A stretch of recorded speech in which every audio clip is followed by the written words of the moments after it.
आज की बात अगर मैं करूं तो आपने भूगोल स्कूल में पढ़ा होगा, ज्योग्राफी पढ़ी होगी, साइंस पढ़ी होगी। और जब कोई मुझसे कहता है ना कि मुझे बहुत कॉन्फिडेंस अपने ऊपर हो गया, जब कोई मुझे मिलता है बच्चा कि मैं ये कर दूंगा, मैं वो कर दूंगा, तो मैं उससे बोलता हूँ कि बेटा भूगोल का पहला अध्याय पढ़ लो एक बार। और ज्योग्राफी का चैप्टर 1 पढ़ने के बाद कॉन्फिडेंस कम हो जाता है। कम होना भी चाहिए, जरूरत से ज्यादा कॉन्फिडेंस ठीक भी तो नहीं है ना। और उस अध्याय को पढ़ के क्या पता लगता है? पता लगता है कि इस ब्रह्मांड में असंख्य आकाशगंगाएं हैं, गैलेक्सीज हैं। उन असंख्य गैलेक्सीज में से एक गैलेक्सी जिसका नाम मिल्की वे है, वो हमारी गैलेक्सी है। उस एक गैलेक्सी में असंख्य तारे हैं, स्टार्स हैं बहुत सारे। उन तारों में से एक छोटा तारा जिसका नाम सूर्य है, सन है, वो हमारा पड़ोसी है।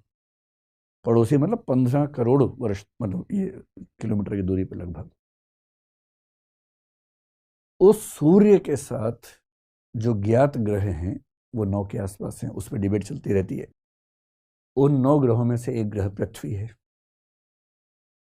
उस पृथ्वी पर 1 ट्रिलियन के आसपास स्पीशीज हैं, 1 लाख करोड़ स्पीशीज हैं। उन स्पीशीज में से एक स्पीशीज होमो सेपियंस सेपियंस है।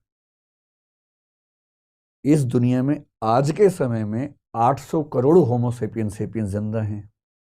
उनमें से एक मैं हूं। ये मेरी औकात है।